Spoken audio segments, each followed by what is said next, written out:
Precious Lord, take my hand, lead me on, let me stand. I am tired, I am weak, I am worn. We're through the storm, through the night. All right, we have gathered here today with Kaylee Johnson. Hi. To talk about a 1998 film / 2001 film, we'll get into that later, called Wicked. Before we even get into the plot, do we need to explain why we're so excited talking about this movie? Yeah, why we even like it? Yeah, so this is a different Matt and Drew talk about because we are including Kaylee Johnson. Hi. And when we started this movie, especially after watching a really bad trailer for it, the question is what movie is this? I thought it was a Lifetime movie, maybe even a Hallmark movie. You're not far off. And you were like, no, this was released by Sony. Well, I must have been mistaken because I did think that it had a theatrical run, and it seems like it was released immediately to DVD, correct? Yes, it was. So it went to... But it was distributed by Sony. It went to Sundance in 1998, right? Sundance. But it never got any distribution. So then it was finally released in 2001. And it says that it was distributed by Columbia TriStar Home Video. Sony owns them, yes. Okay, yeah. So this was, and they only released it to our suspicion after the fact because Julia Stiles had been in 10 Things I Hate About You and Save the Last Dance. So they had a garbage movie that a soon-to-be star was in. When she blew up, they released it after the fact. And then the last thing I'll say is, Julia Stiles herself was nominated for an award for this performance. Some other people that were considered to play Ellie in the movie were Rachel Lee Cook and Katie Holmes. Oh. I know. I could see Katie Holmes being in this movie. I would also like to say that I think calling it a Lifetime or a Hallmark movie is unfair to Lifetime and Hallmark. This is really good for a Lifetime movie. It's a Lifetime movie that's got hardcore metal in it. Yeah, it's there's music. Yeah, there's some really interesting. And one thing I did find was that I guess there was some controversy between the guy who scored the movie and the director or the production company. Really? Because we theorized about this. Yeah, they couldn't come to an agreement about the score. Yeah. And this was even more of a reason why they were just forget it, let's just put it on delay.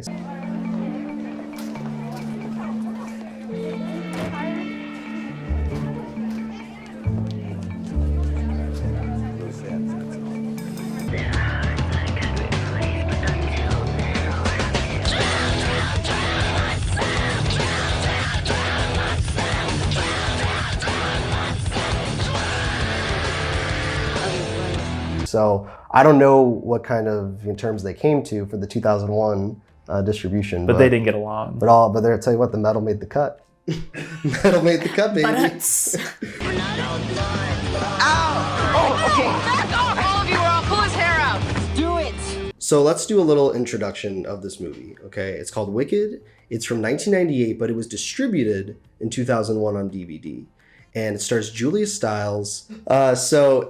Julia Stiles, she is a teenage girl, 14 years old. She has a family. She's got a younger sister, a father, and a mother. Now, the father and the mother are cheating on each other.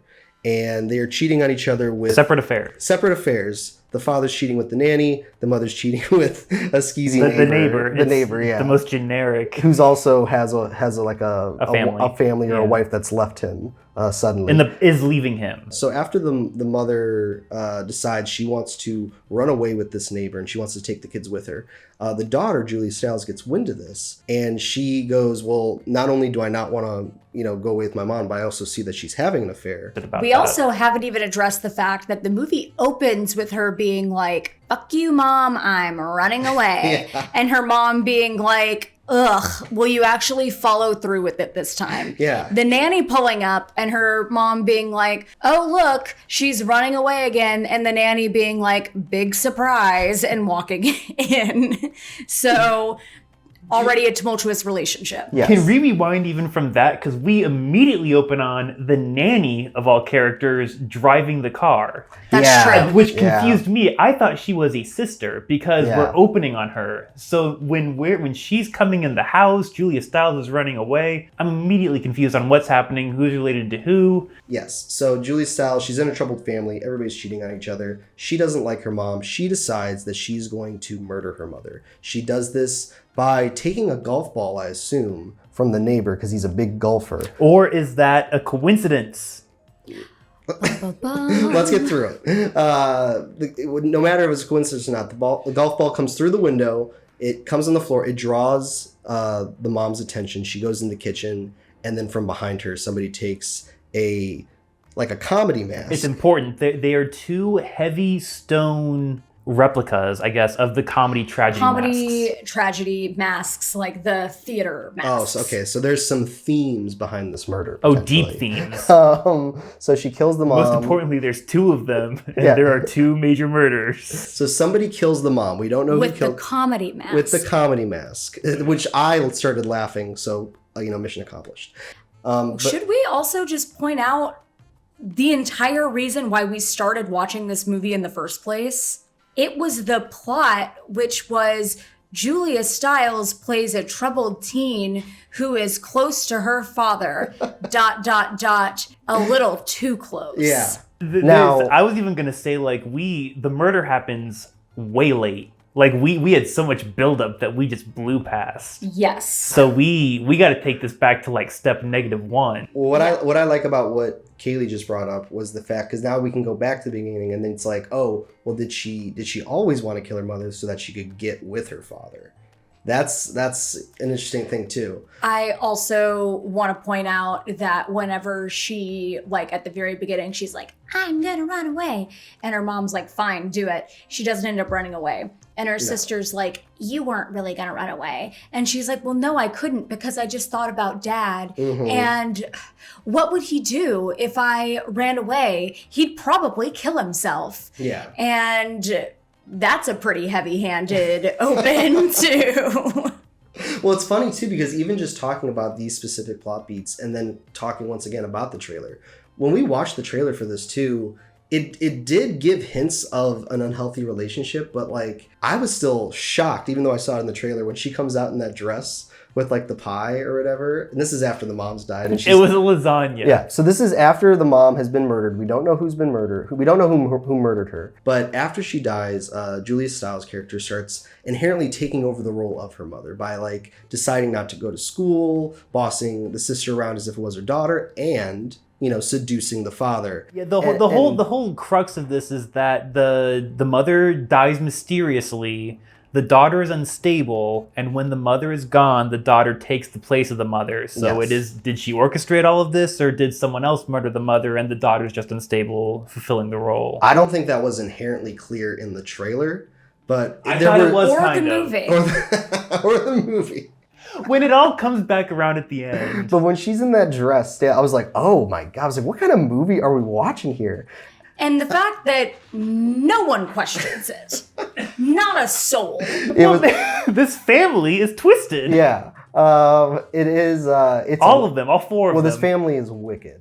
Okay. I think that's what it comes down to. Guitar riff. Listen, we can talk about the incest throughout the whole episode. I'm not worried about that film at the time. But what I would do, the reason I wanted to get past the murder was because I wanted to get... Talk about the incest. I wanted to get into Detective Bolin, played by Michael Parks. We can't just rush into that. They rush into it, and when he comes into the movie, it becomes a different movie immediately from the opening music. We should have paused it when he came in. Do you remember around what time period it was? Was it the end of Act 1? Well, here's the thing. Regardless of where it is, I don't register when he comes into the movie. All I know is that when he comes into the movie, boy, everything changes. Everything changes.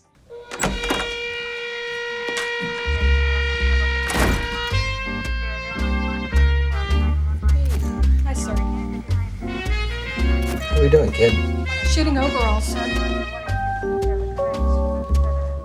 All of a sudden, this becomes his movie. It felt like a Twin Peaks, David Lynch, kind of musical score, where all of a sudden, a swab detective's coming in. but it was so misplaced. But to be honest, I loved it. I loved every second of it. This director was working at like maximum capacity, because I can imagine reading the script, and because the dialogue is so bland for the most part. Yeah. But the situations they're in and the performances and the way it's shot, everything is elevated. And I got like David Lynch vibes when this detective came in, because he's directing it in a way that is like self-aware. I got a sense this director was very confident with the way he was directing the movie, and he was experimenting, and that was interesting to see, and that made it more engaging. Like, there's so many. The trailer was great because it showcased all the different like things that he was doing. The solid blue scene when the Julia Stiles and the housekeeper, like, there's so many different things going on. The point of view when we're learning all this information. He's doing everything. He's pulling out all the stops. It did feel very like, ooh, David Lynch and Hitchcock, with all of the like experimental shots. That being said, A for effort.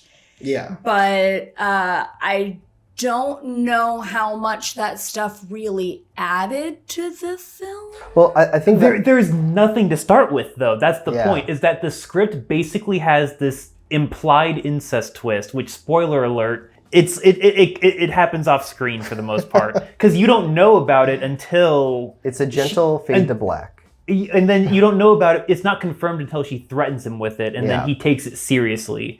It's very like there's no impact. And so when that's your script, the fact that the director is actually like trying to make it interesting and succeeding in more than he's failing, at least.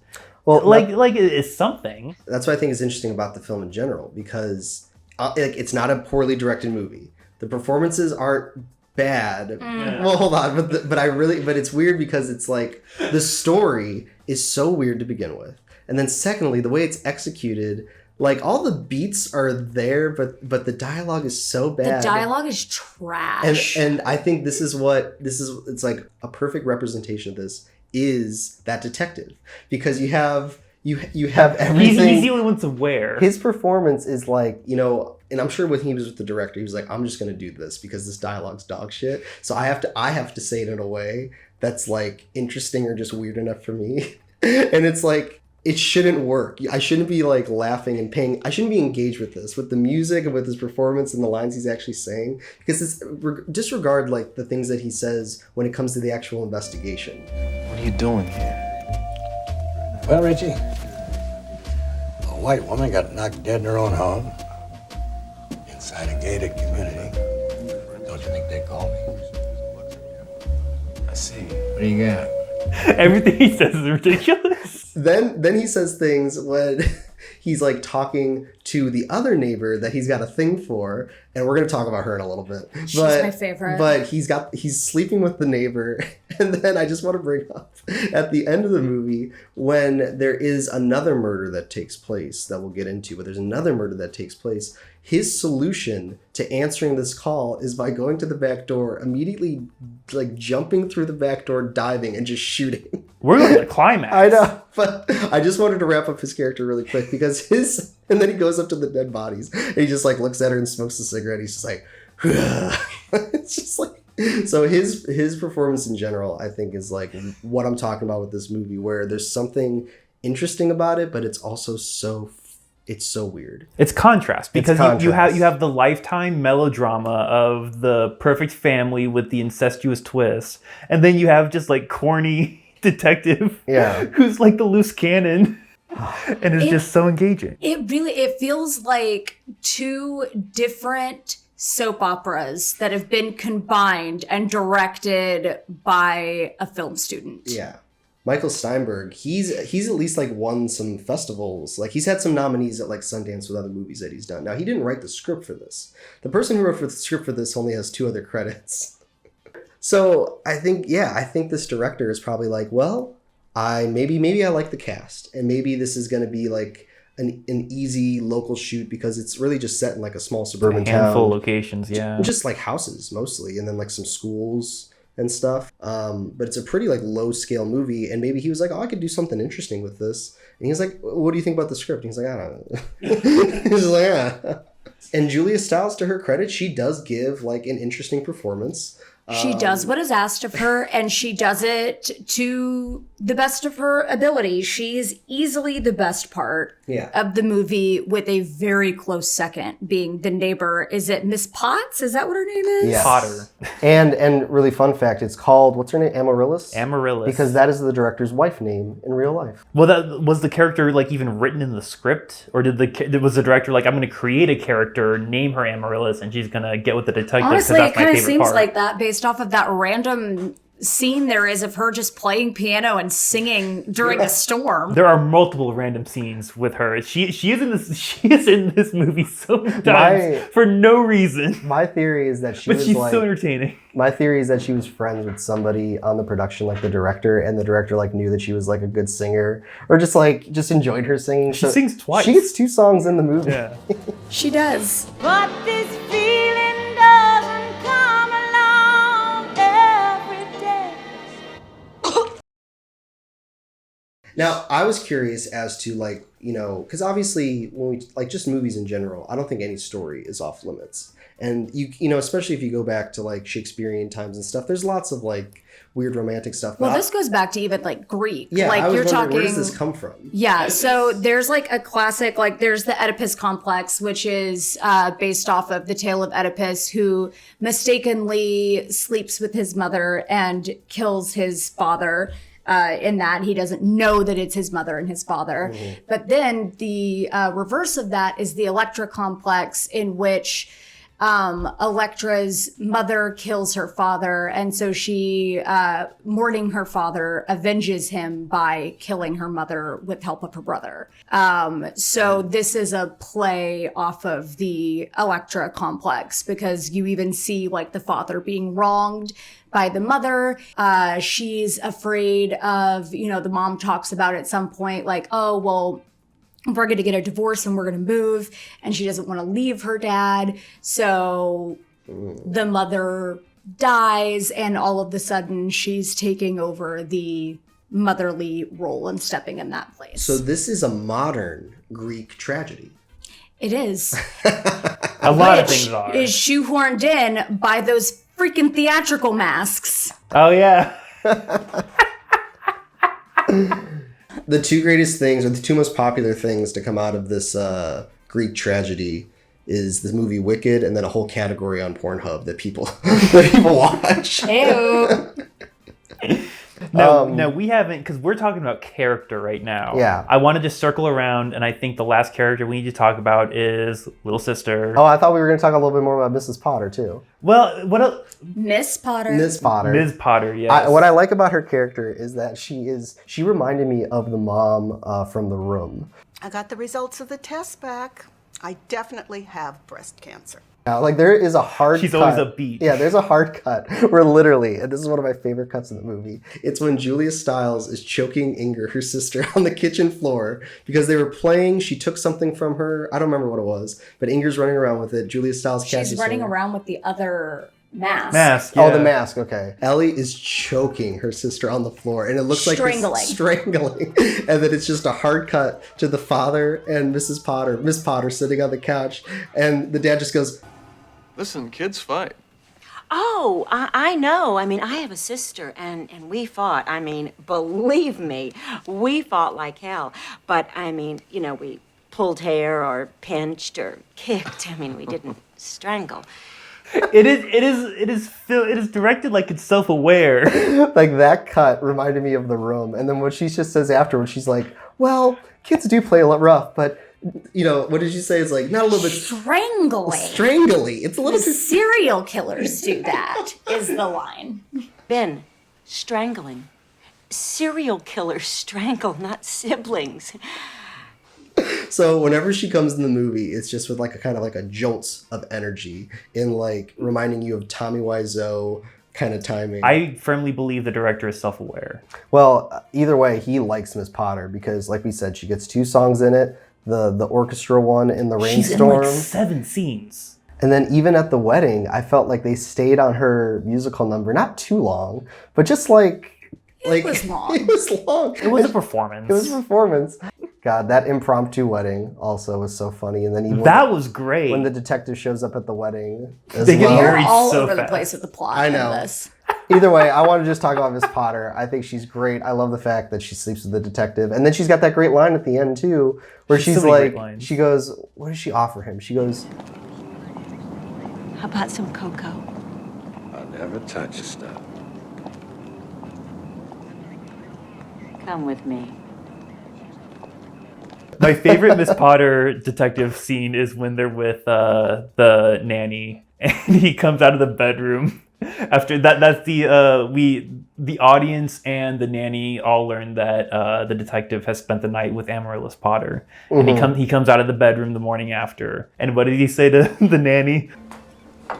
Oh, Inger just left, so we won't be needing 3 mugs. Oh, I should have told you this a little earlier. It's not for Inger. Lena, you say anything and I'll arrest you. Then he says it. He's so deadpan.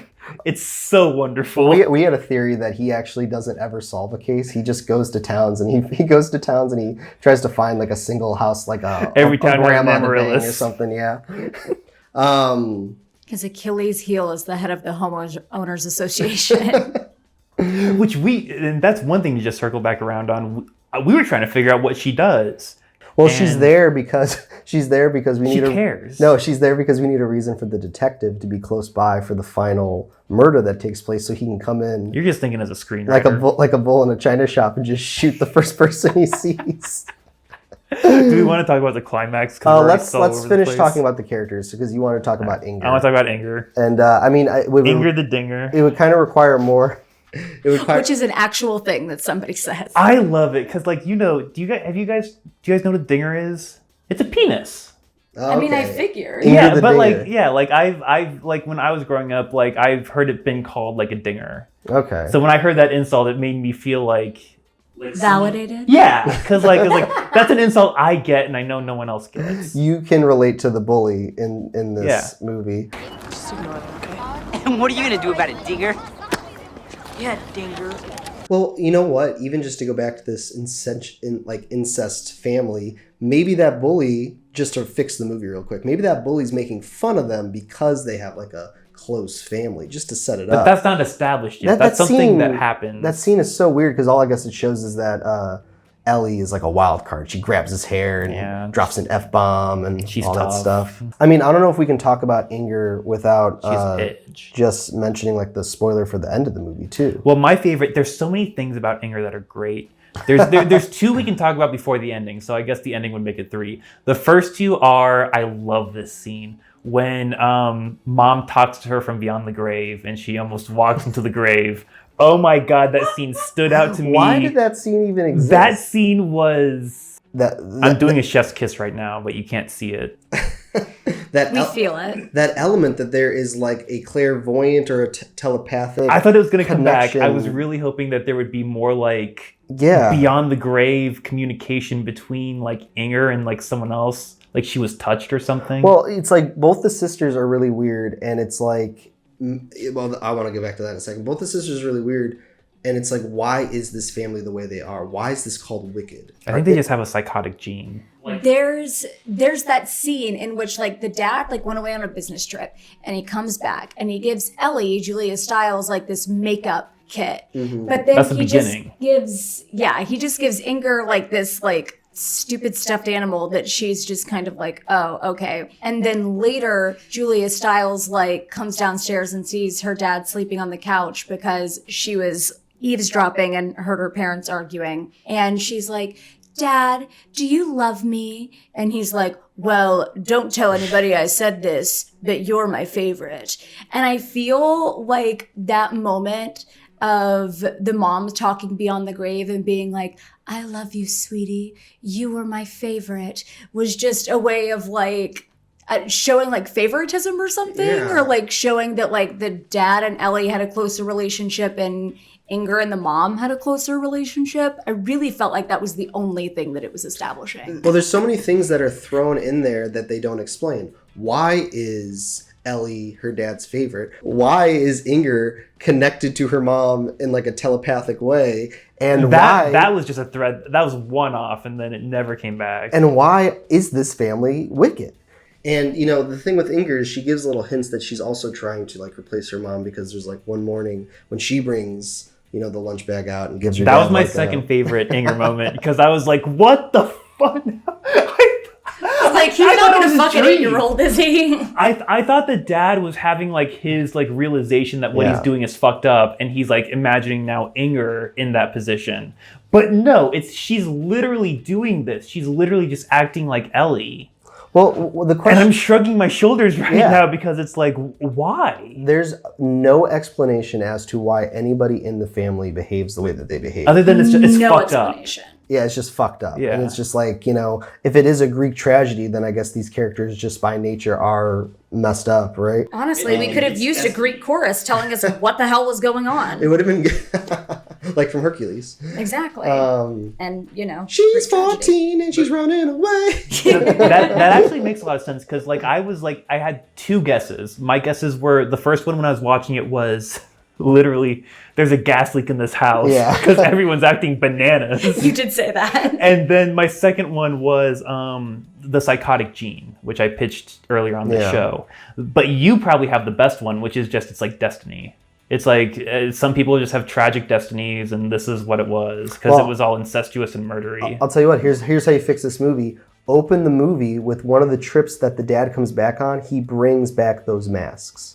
He brings them You're back. getting too far. The beginning is already too long. No, but I'm saying like those masks then once they're in the house cause the family to start becoming in affairs, and then it gets people jealous, and then it's like incest stuff. Boom. I think they just work as a murder weapon. I don't know. I don't know. But the last thing to talk about with Inger obviously is the ending, which is after we reveal that the big twist. Yes. After we reveal originally that Julia Stiles is the killer of her mother. Later in the movie, Julia Stiles gets murdered after she kind of beat by beat like does all the same things that her mother does, up until the point where she's now going to run away with this neighbor potentially as well. Because she has some kind of like weird encounter with him after the wedding, and then she ends up like staying at his place, and they're gonna run away together. She falls for him just like the mother did. Just like the mother She's falling into all the same traps. All the same traps. It's art. So after all that happens, Julia Stiles then ends up getting murdered, and then we're like, well, who killed her? Well, we think it's the neighbor. The neighbor, yeah. I'm trying to think of like... But then Detective Bowman comes bursting in and shoots the neighbor in the chest immediately. And then the neighbor falls with Julia Stiles' body. The detective walks up in his arms. In his arms. Which makes him seem guilty to an extent. The detective walks up to the body, just looks at him, and then just smokes a cigarette right in front of the bodies. But then later, the father, Inger, are now staying at the nanny's place because the nanny and the father get back together, seemingly since Julia Stiles is dead. Yeah. The point is that the last shot is Inger is the murderer, and she reveals this by pretending that she's crying on her dad's shoulder, and then looks up all aggressively because she brought the murder weapon to the nanny's house. In her backpack. And the nanny finds the murder weapon. Then she looks up at Inger. Inger looks up and it's like, oh, here, it's going to happen again. I guess, you know what? I think I just figured out why we have that scene where Inger is copying Ellie and bringing out the lunch and everything. She ends up copying Ellie again with she finds Ellie's murder weapon in the suitcase. She picks it up. She looks at it. And then she just ends up doing the exact same thing. This isn't even callbacks. We're on callbacks to callbacks. The mom fucks up. The sister fucks up. The sister fucks up. This is... Violence begets violence. Yeah. Oh my goodness.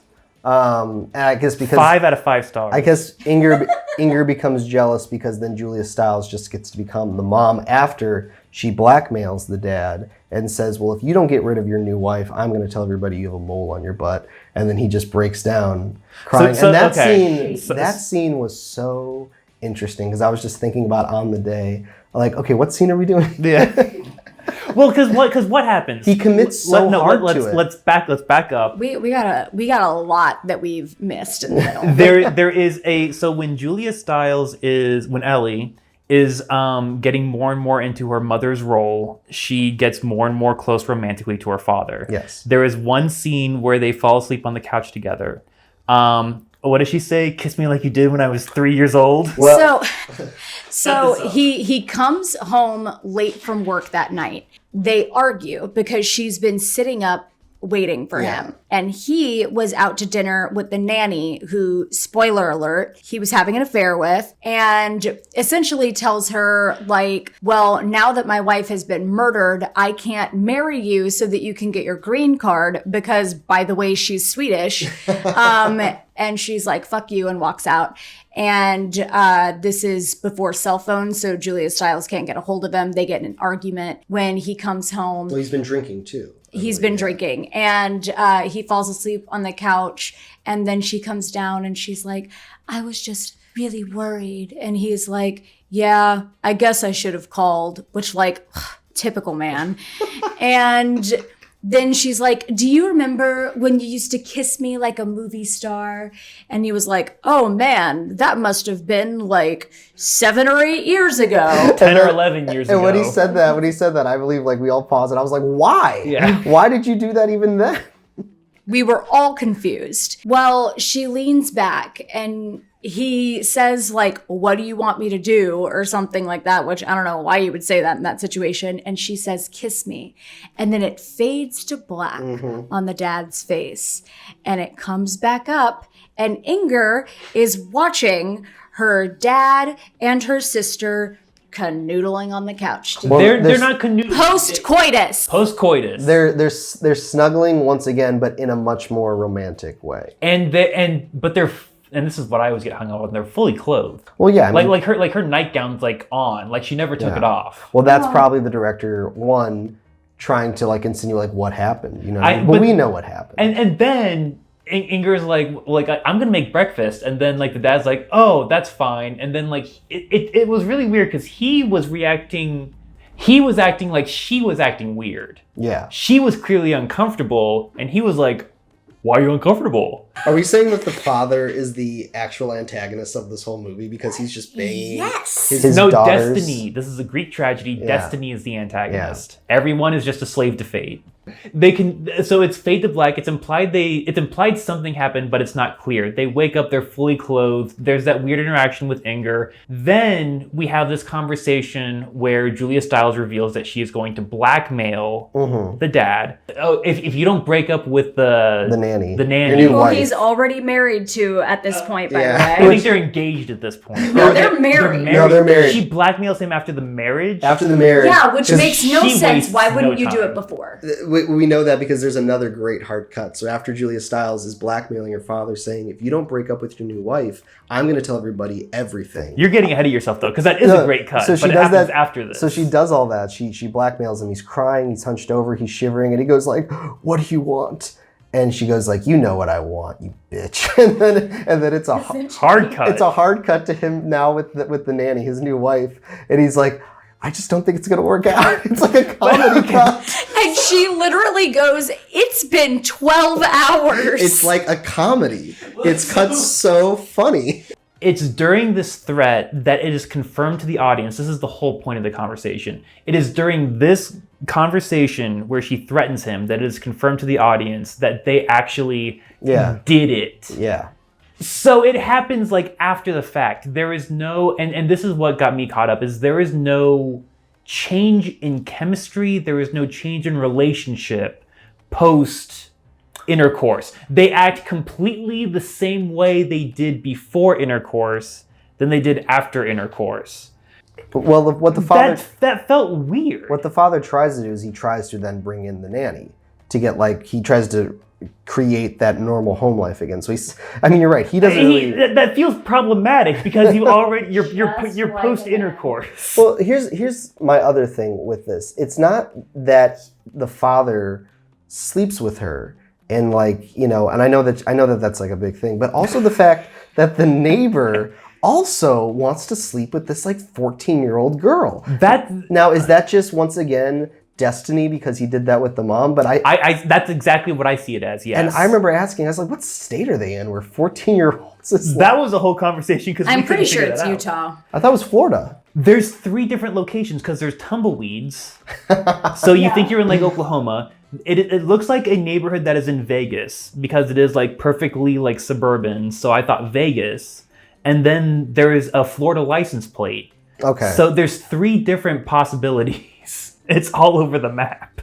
Also, I kind of think now, the more that we're talking about it, that the reason why the neighbor starts falling for her is because she starts taking over the mom's role, and he was boinking the mom. By the way, I would like to point out that the scene where we discover that they're having an affair, at one point, she tells him something that he doesn't like, and he says, "Fuck you, bitch." And she goes, "Oh, baby, don't be mad." What are you talking about? We had plans. I know, it's difficult. No. Look, you can't leave now. You gotta control yourself, You Wilson. fucking bitch!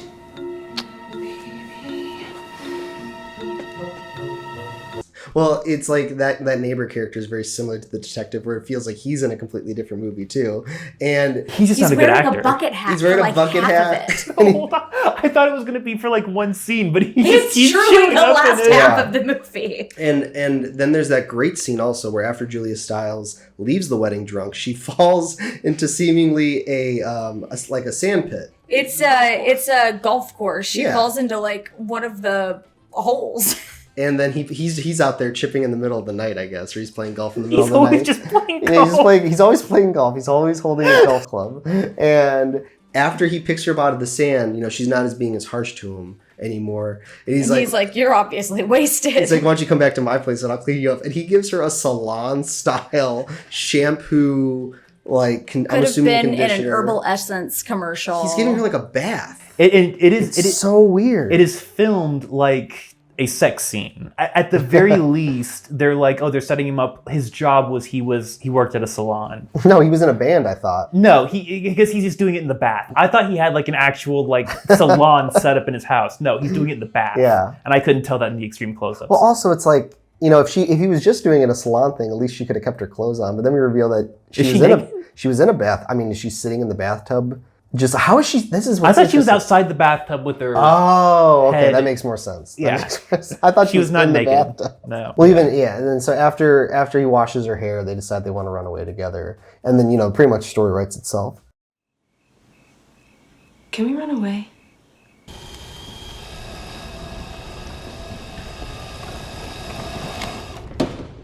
How about no, you crazy Dutch bastard? So yeah, it's this really weird movie from 1998, before Julia Stiles, I guess, blew up. I mean, I love that trailer where it's like from Julia Stiles from Save the Last Dance. It's like, I'll kill you! Julia Stiles, star of Save the Last Dance. Tell her. Everything! Wicked. Well, I don't know about you guys, but now I'm ready to see Wicked 2024. Hell yeah, brother. I feel like we know everything we need to know. If they were smart, they would have made this movie the musical on Broadway. We need to write a musical based on this. Instead of Into the Woods, it's Into My Daughters. Ugh. All right, there we go. Like, is that how we're ending it? That's how we're ending it. Big laugh. That's how it's done.